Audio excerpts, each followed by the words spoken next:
Champions was played here for years, WGC events. The likes of Gary Player and Tiger Woods and Phil Mickelson have won on this property. What is it that excites you the most about working here at OMNI La Costa and on the Champions course? Well, first off, thanks everybody for coming out Friday evening. I really appreciate it. It's a hell of a turnout. The thing that those of us of a certain age think of La Costa, and I grew up on the East Coast and lived in Philadelphia for the last 30 years, and it's obviously very cold there, and you always think about when the golf season started. Like, you got excited because you saw warm weather, you saw beautiful places, you saw golf again, where we're just going into the depths of winter. And so I think La Costa's always had this magical connotation to me.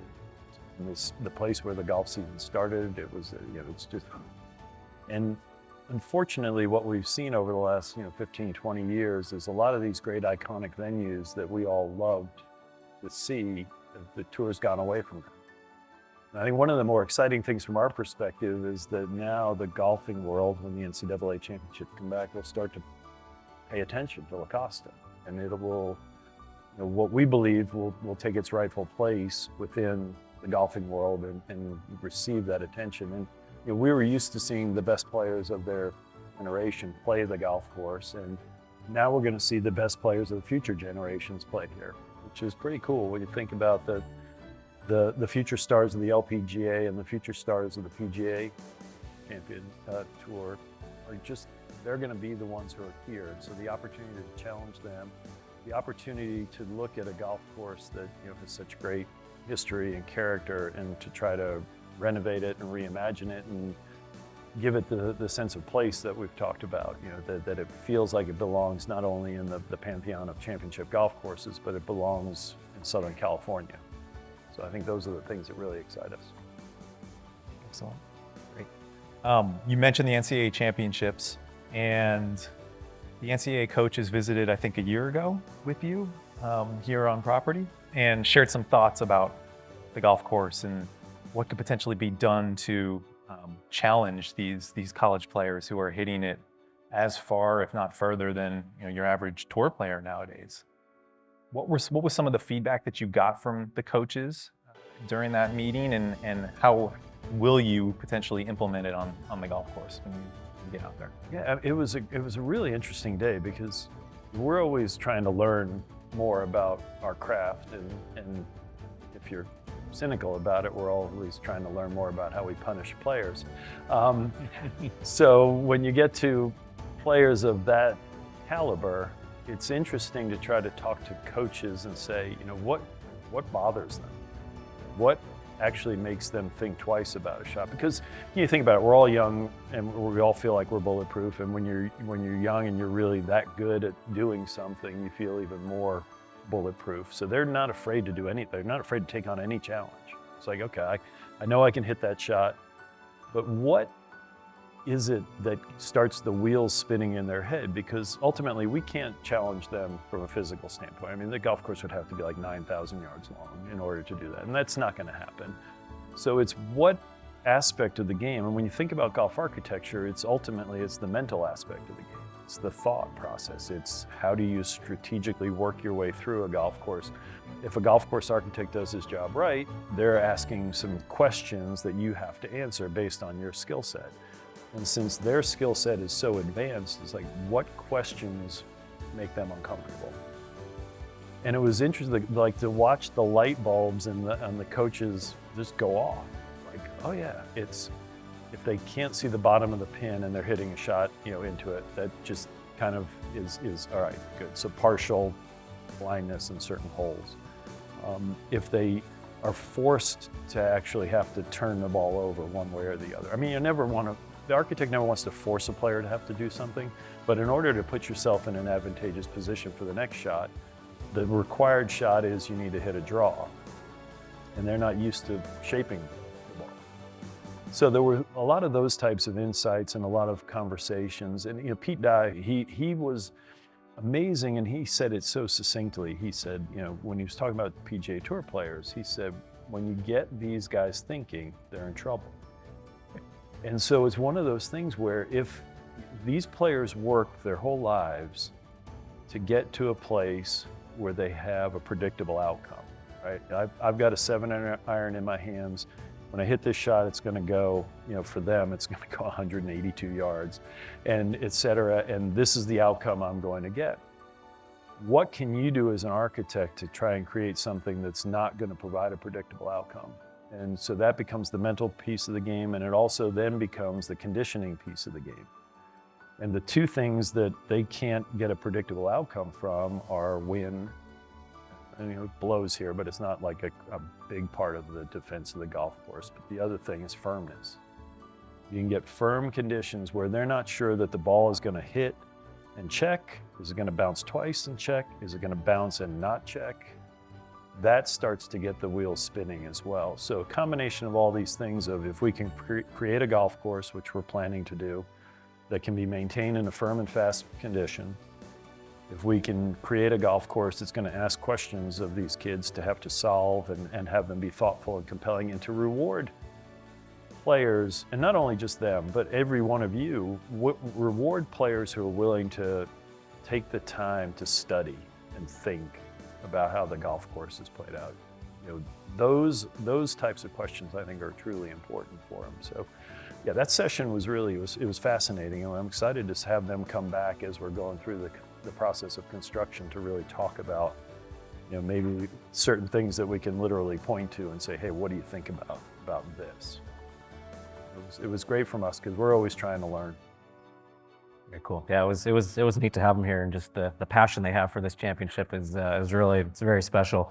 So shifting gears a little bit, you have a reputation of designing golf courses that create efficiencies for the agronomy team. That's what I've heard. I don't know. I've heard that. Rumor around town is. So can you touch on that? Just some of the things that you do when you design the golf course that help set the agronomy team up for efficiency? Yeah, I think ultimately the most important part is, one of the things we never talk about, we talk about the architecture and the presentation, how the course looks, but it's ultimately what's under the ground is what yields the results that we're looking for.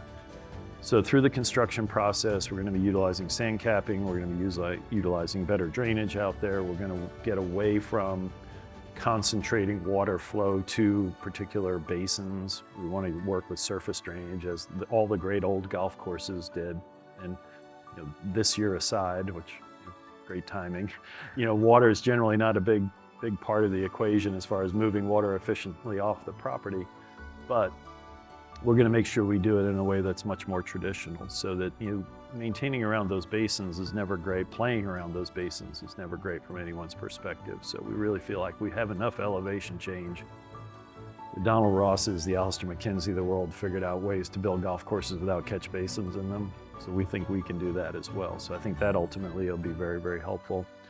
Looking at primarily one cut, one height.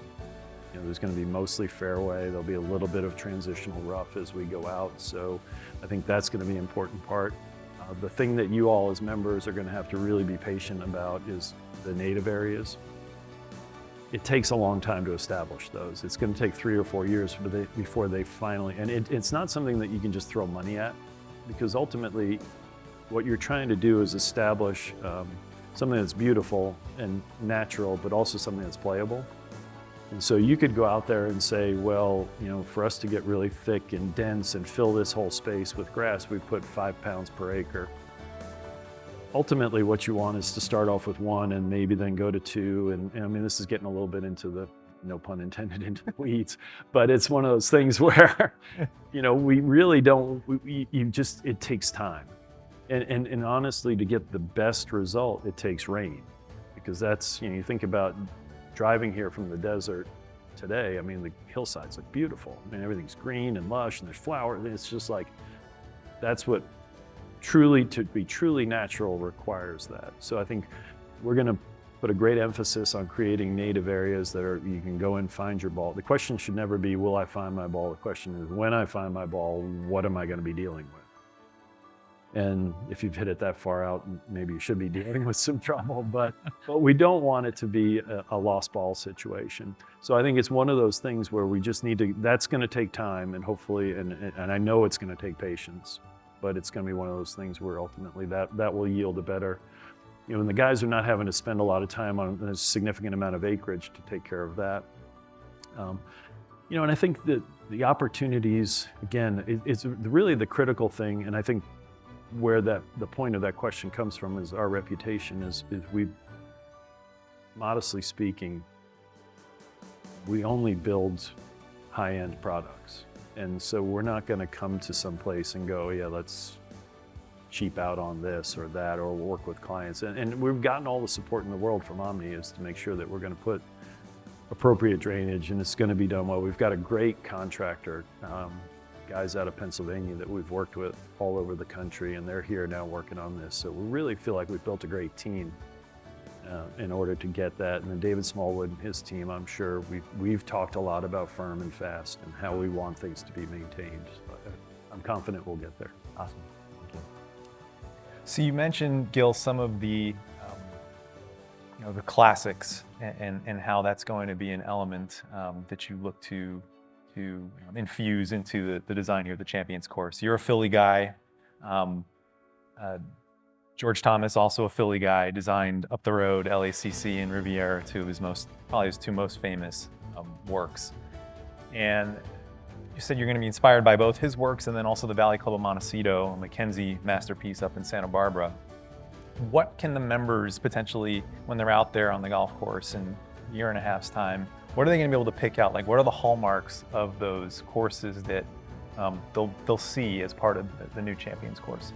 Well, I think the barrancas first and foremost that are going to be introduced to the golf course. I mean, if you look at any great old photos of Southern California golf, and it doesn't necessarily have to be the ones we've all heard of. It could be, Wilshire, La Cumbre, Hillcrest. I mean, a lot of these had, their roots were a lot older than where the architecture is currently.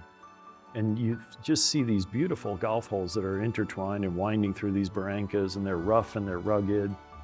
And it's one of the things we chatted with one of the writers today about is, currently when you get to down on 7, 8, 9, 10, you hit your ball in the water and it's gone. Now that creates a certain mindset in a golfer's head. You're not playing very aggressively. You're generally playing away from it. Even good players, they don't generally hit it in water hazards because they just take that out of the equation. It's like, you know what, that's X, I'm going here.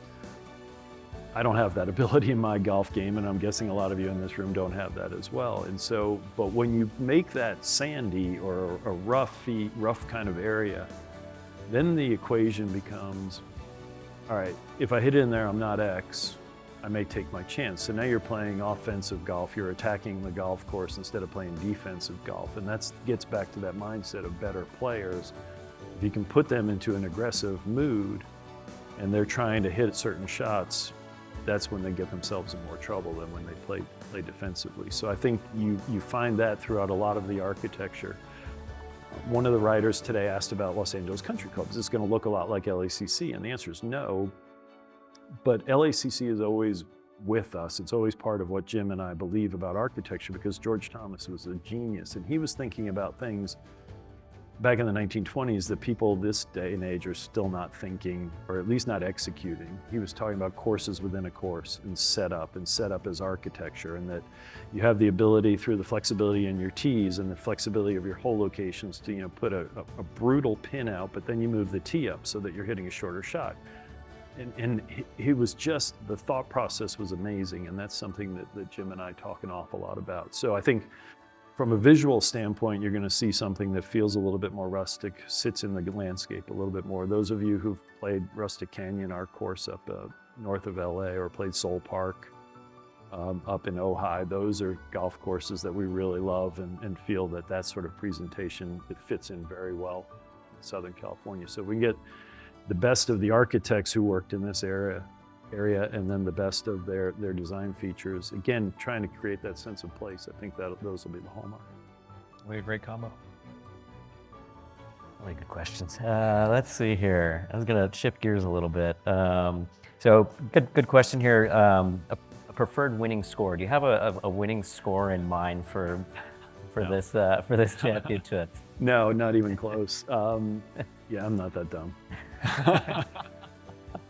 No, it's a funny thing, because one of the things that we've learned, having now worked at courses that have hosted major championships is that we're the ones, Jim and I are the ones that stand up and do the interviews and do all the conversations and get on TV occasionally, et cetera. And you know, we're supposed to be in charge of everything. We're not.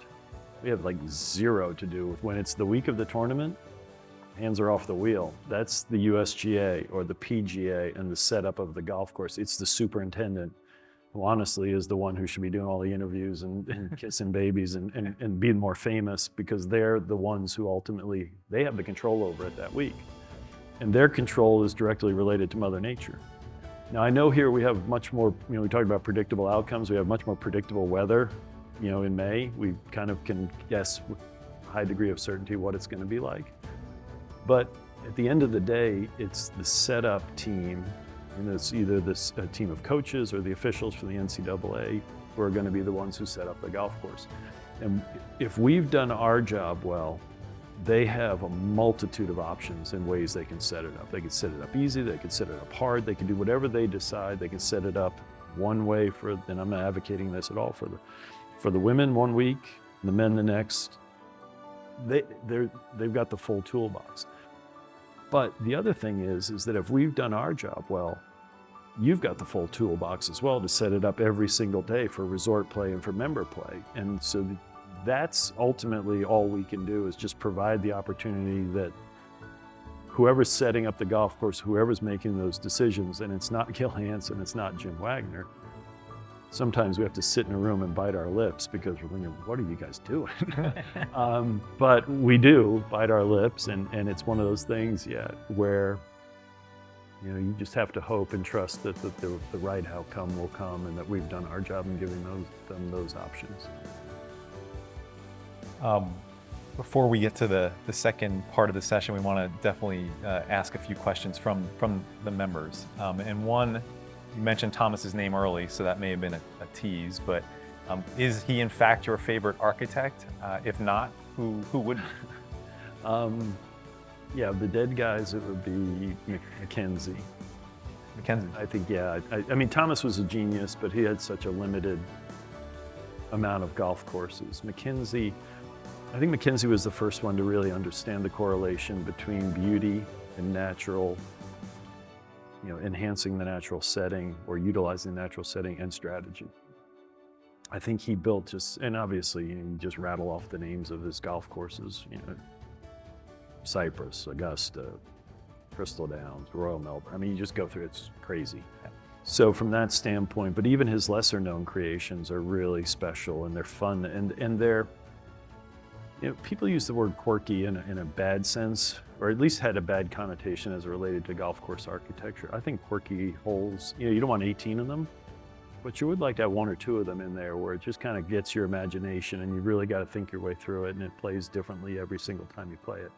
Mackenzie was not afraid to use a little bit of quirk in his design. So I think, and we just redid Lake Merced up in San Fran, and that was our first Mackenzie restoration, and we learned a lot there. I mean, like I said, we learned a lot from Thomas working at LACC, but we learned a ton at Lake Merced as well, and a lot of stuff that we liked. Interesting. Can you speak a little bit about high-level overview of green complexes, bunkering, kind of some of the changes that you're looking to make? Yeah, that can be really hard. No, In 2 minutes. No, I actually, we were, so I was out with the guys today looking at what was going on, and we were talking a lot about the greens and sort of the general consensus. And again, you don't want 18 of them this way, but they're going to rely more on slope than undulation for their challenge.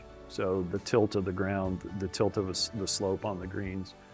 And I think one of the things we're really going to focus on is, you know, they might be more tilted, well, they're certainly going to be more tilted than most modern greens that people build, because we feel like, you know, from a resort and an everyday standpoint, if they're rolling at say 9.5, 10, 10.5, that's going to be more than enough challenge for the average golfer. And then if we just crank the dial up to 12, 13 for when the NCAA comes, the thing that bothers them more than anything are subtle greens and little changes, right? If they're putting up a 3-foot tier and it's kind of flat up, They don't care. Even if they're putting down a 3-foot tier, they really don't care of that stuff. But if we've got a situation here where the surrounding landscape is all kind of coming from left to right, and then we just take that green and we just do a little bit of right to left, your eye and your brain is going to perceive the big slope, and it's not going to let you believe that the green can actually go back that way. Or even if you do believe, it's probably not going to let you believe enough.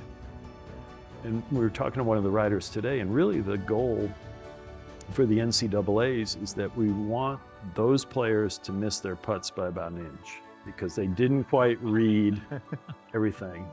But we want the members, if they're going to miss a putt, we don't want them missing it by 6 feet or 8 feet and going, oh my God, how do I? We want them to miss it by like 2 feet or 3 feet so that it's manageable to come back. So that's really where you get into the slope versus the undulation, because all of us, it's harder to control to kind of get up on top of something or get down off of it if you're not that good of a golfer. And I think that this is a combination that will challenge that quality of golfer.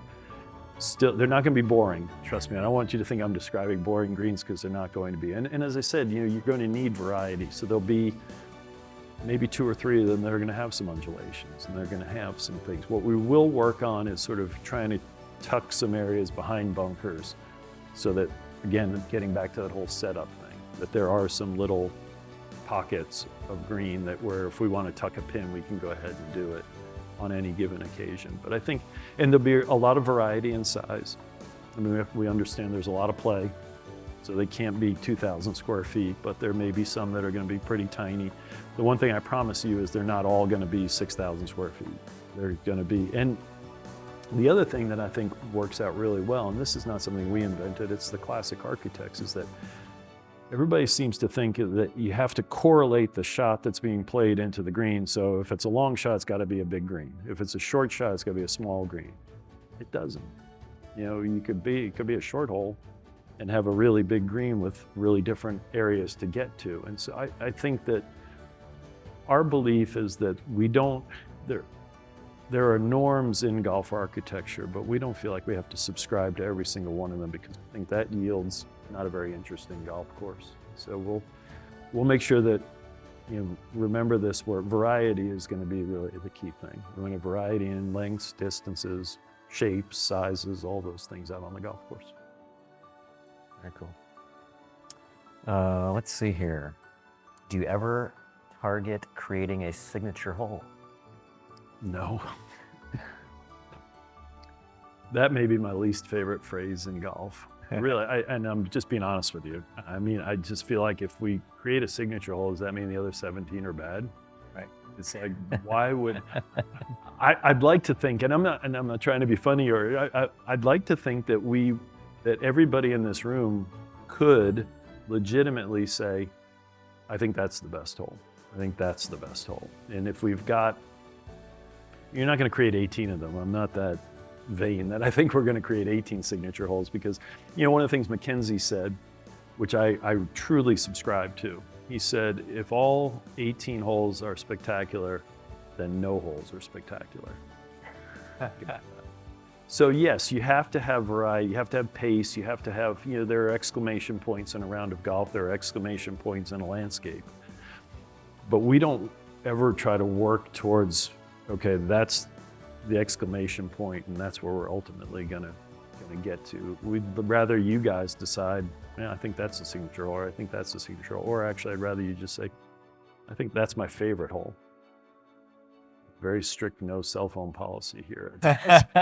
Usually that gets a lot of laughs, like at Los Angeles Country Club or Marion or someplace, and then the person is mortified. Although the worst thing I ever had happen in one of these things was I was at Oakland Hills, and it's where I'm talking, etc. And the person's ringtone was crickets. Are you kidding me? I think I was that boring. Well, I think on that note, we're going to shift gears and dive into the specific holes. And we selected, well, I should say Gil has selected 6 of them. And Dustin, we're going to start with number 3. Yes, what do they call it? Confidence? monitor? Confidence monitor, yes. I learned something new today. Me too. Got a confidence monitor. I'm feeling very confident with that. For those of us a certain age, I can read it without having to put glasses on, which is kind of nice.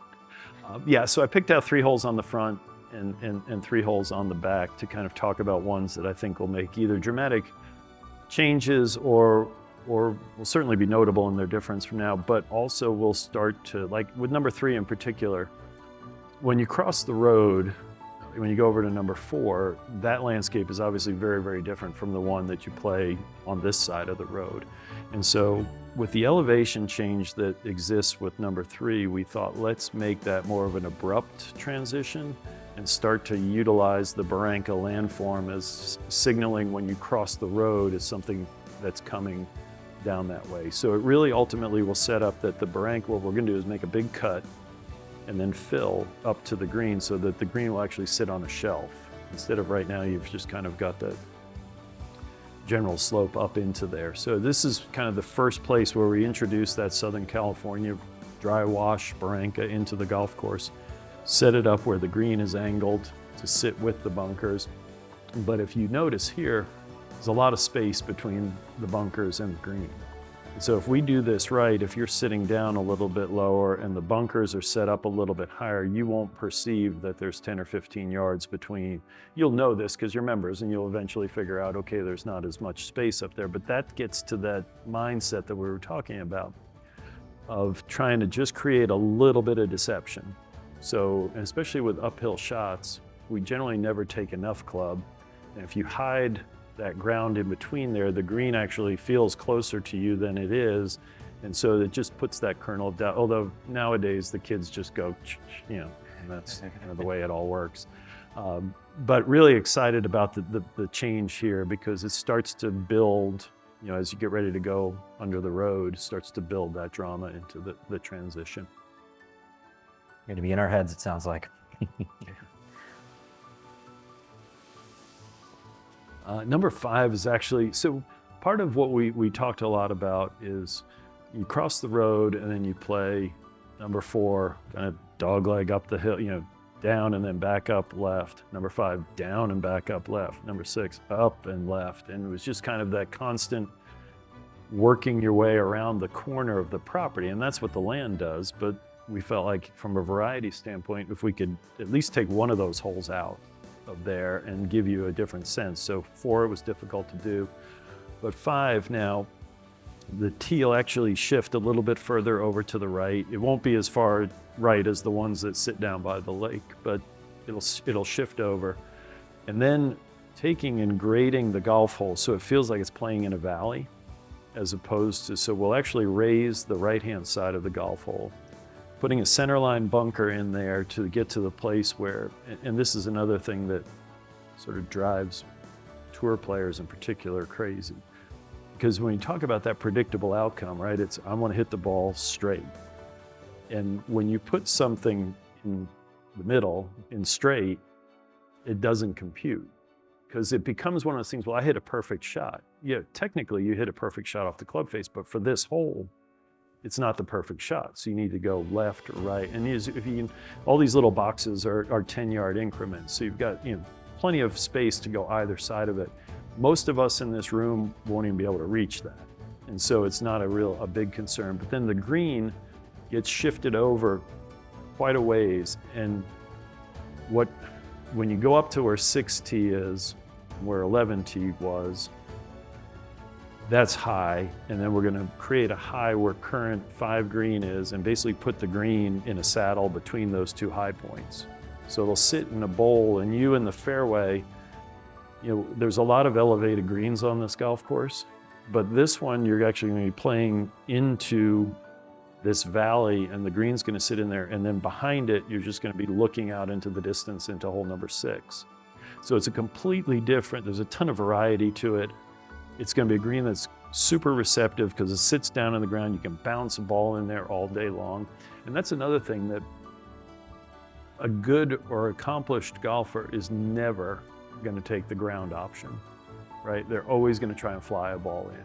Because remember that predictable outcome thing? If I fly it, I know when it lands, it's going to go that distance. If I'm trying to bump and run something or run something up, I'm not sure how firm that is. I'm not sure how much I've got to make it run to get up on top of the slope.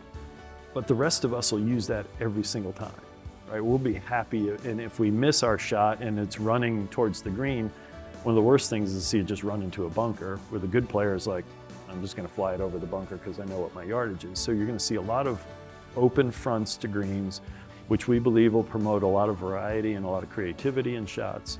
And the only time a good player will choose that option is if they've gotten themselves in trouble. Like if they've hit it in the rough or hit it in a bunker and they can't quite get it there, then they'll choose the ground option. But it's one of those things that's kind of the great equalizer, making the golf course much more playable for the average golfer and not really impacting the difficulty for a good player.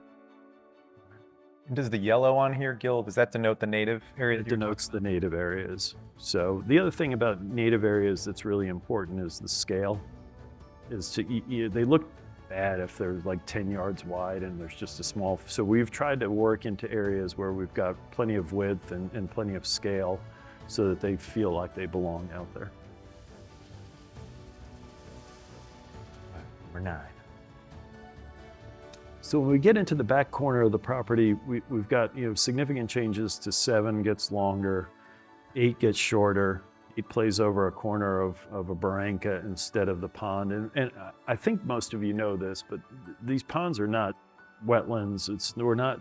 They're basically holding ponds for treated wastewater, which comes onto the property. They're all lined, they've all been created. So we're not destroying some native habitat in order to do this. In fact, if anything, we're still going to have water on the property, and by creating this, we're going to create more diversity as far as habitat for wildlife is concerned. So one of the things we talked about with a reporter today is this type of setup will have a much more distinctly Southern California feel, that the current golf holes feel much more like Florida, for lack of I don't want to pick on Florida, but it's kind of what they feel more like. And so we think that this is really going to be a distinctive difference. But the other thing this does, and why I love this golf hole, is if you look at it, you're going to be able to hit it 350 yards from the back straight away to the one island of fairway over to the left-hand side. But if you're a good player, you can try. I mean, that's a long carry from back there, but it's doable. You can try and carry it all the way to the other frame. And this is where we started talking about, if that's water all the way between there, no good player's trying that, because we get into that X factor. But if they're looking at that, they might attempt that. And then if you look at the positioning of the green, anybody who either makes that carry successfully or at least flirts with the right-hand side of the main fairway is going to have a much better angle into that green. The players who either knock it all the way down through the fairway or bail out and play further left are going to have to deal with that bunker that cuts across the front of it. So this is that risk-reward setup where you're really trying to position yourself not to have to deal with that type of hazard. Again, the green will come down. It'll sit a little bit lower to the ground. So we're just trying to, like I said, plug the golf course into the landscape instead of, right now it seems to be sort of levitating above it in a lot of instances. How far is that carry to? That I can't read. I think it's about 350 plus. No, I think it's not. I think it's about 320. That's the number. I was talking with Coach Fields today. That gets their attention, which is sad. 320 gets their attention. They have to hit a good one to get it 320. Amazing. Here we go, number 10. So 10, we continue that barranca down the entire left-hand side. So we go from a tiny par 3 to a real risk-reward mid-length, a par 4, and then we get to every par 5 is reachable for them. So it's hard. It's you can't even say it's reachable because every single hole is, but it gives you that. Again, that angle, if they challenge that bunker, which will sit out there, about 320 to carry, then you can see the angle, the approach that they have to come into it. And having that green turned in just that angle and perched out just above the barranca makes it really challenging. And if you see the area that's coming about 40 yards short of the green from the right, that's barranca as well. So we're going to use these to help feed water through, but then the depressed area that's in the white with those little dashed lines, that's just a low area in the fairway. So almost if the barranca came through from an earth moving standpoint, but we're going to treat it as fairway. So that's really the defense of the second shot. You've got to kind of get it through and up onto that plateau, but the aerial route is pretty much having to cut off that corner of the barranca. So it gives a lot of options. But for the rest of us, if you notice right before that, where that barranca comes through, that's where the fairway gets to its widest. So you're 10, 20, 30, 40, 50 yards wide. So again, an area that a good player, unless they get in a lot of trouble, is never going to think about, but the rest of us, so we're giving space where the resort and the member players are going to need it, but space that's really not going to make the golf course any more easy for the better players there. So I really like the way this is setting up, and again, it's sort of the way the barranca funnels its way down, I think is going to be very dramatic. All right, so we're doing pretty well on time, and you mind if I just go to 11 real quick, because I know it's not it's a little off, but it's a pretty big change. I'm not prepared to speak. Throwing a curveball at you. No, that's fine. So one of the things that we believe strongly is that golf courses should be walkable. Now, if you can't physically walk a golf course, that's fine. I would never begrudge anybody the opportunity to play golf and by taking a cart away from them. But we feel that golf at 3 miles an hour is a better experience than golf at 20 miles an hour. And there's a lot of studies that prove it's not much faster if you take a cart as far as pace of play. Pace of play is all predicated on our ability and willingness to hit a shot when it's our turn. It's really one of those things where when you get into a golf course, if we can make it walkable, we think it's a better result. If people choose to do that, great. We're really excited about it. But when you play current 10 and you got to walk all the way back up the hill to get to 11T, that's a disconnect that makes it harder to walk a golf course. And so what we started to look at is if we can come off of that green and just exit left and get onto the tee, it's a much better angle. It's really quite interesting. And then the knock-on effect allows us to go back on 6 further. So, I mean, it's a positive by occupying that space.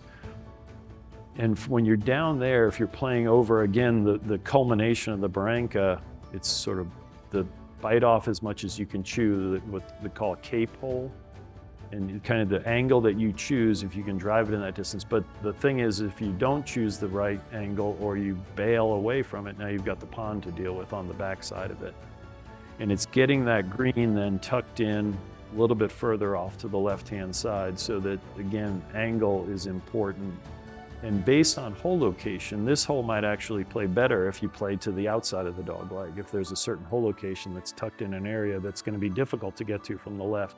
So because we have hazard on both sides, it's actually one of those holes that we think can be a pretty good hybrid as far as angles are concerned to play into it. Can't wait.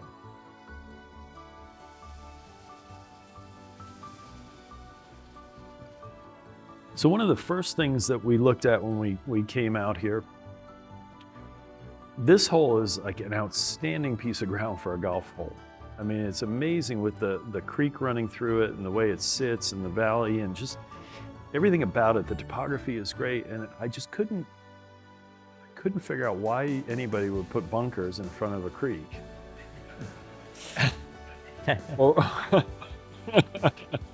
or why they would build up the ground and so you can't see it. So this hole, to me, I think has the potential to be the most improved, because the bones are there.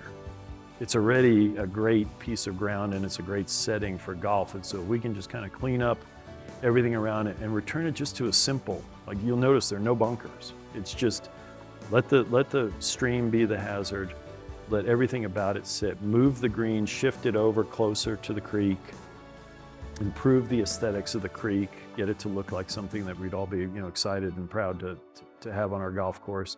And I think it's one of those things where this hole, just everything about it it's there. It just needs to be just cleaned up. You're not saying signature hole, are you? Never. All right, number 15. Now, if I had to choose a signal.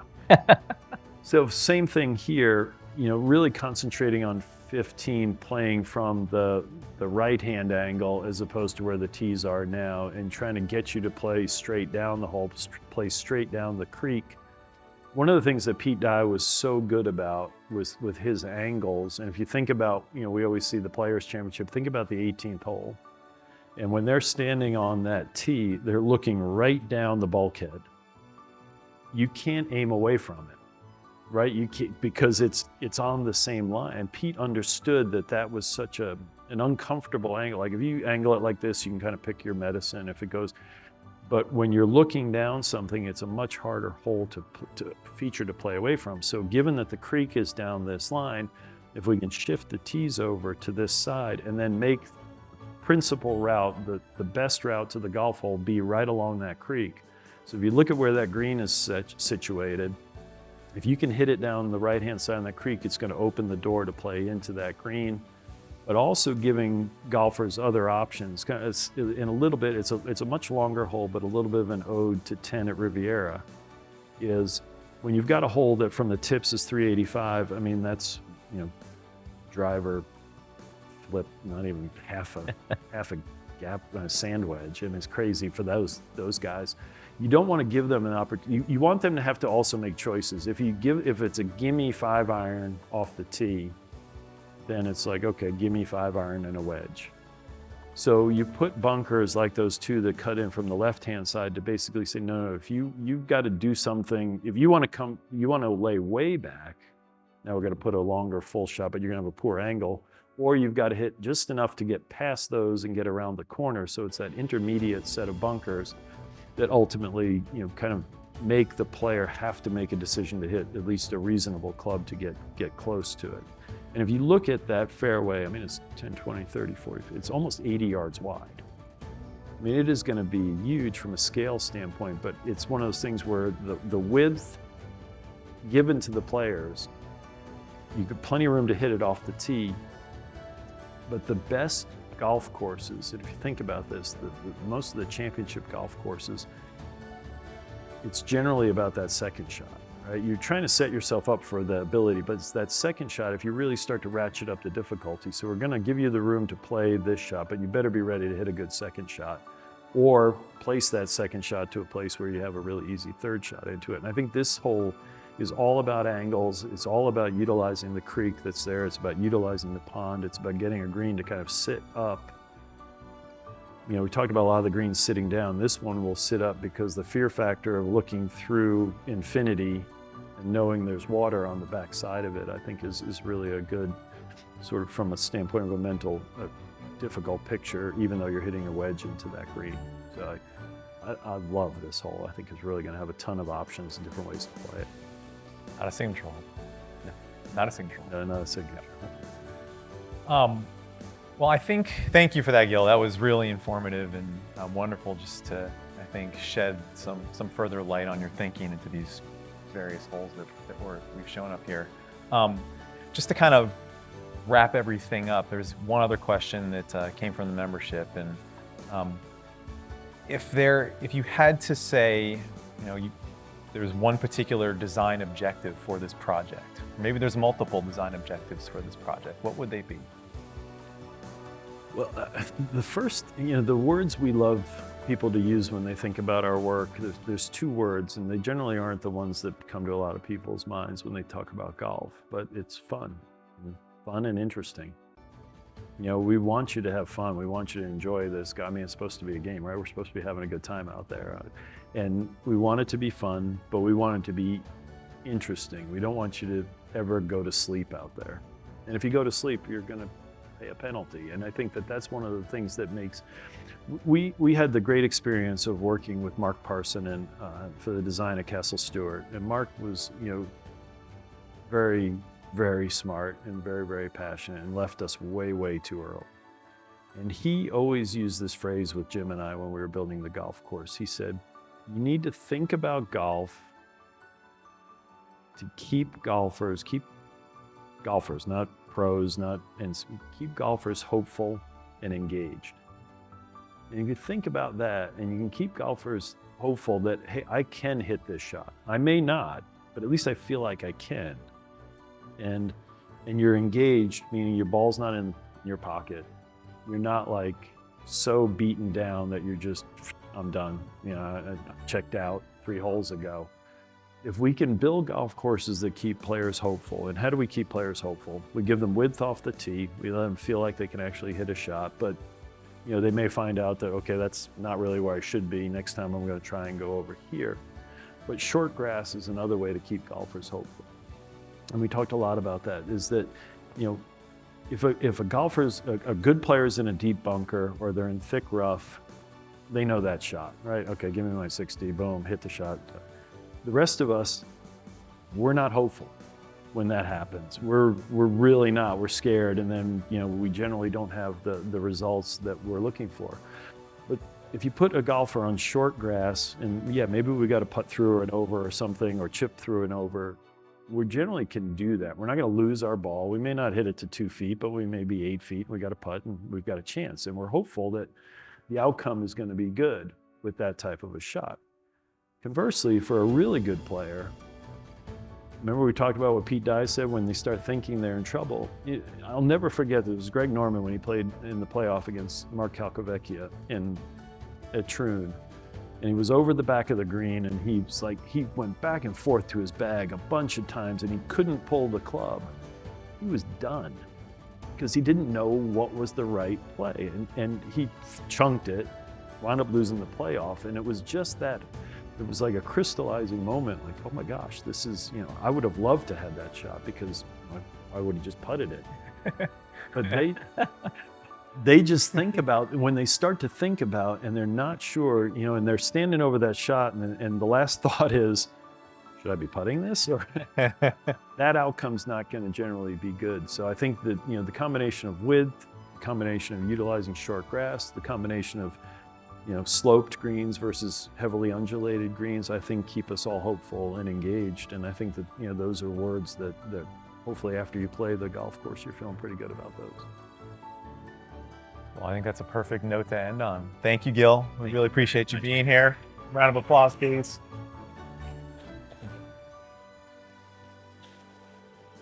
And thank you all as well.